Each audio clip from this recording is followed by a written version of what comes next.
Tunggu, kumur-kumur lagi ke? Okey, buka mulut Bi tengok.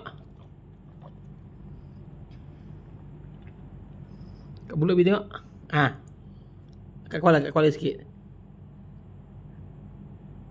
Tengok dulu. Angkat tengok.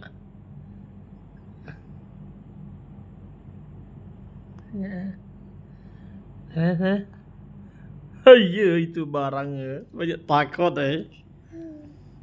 Sejuknya.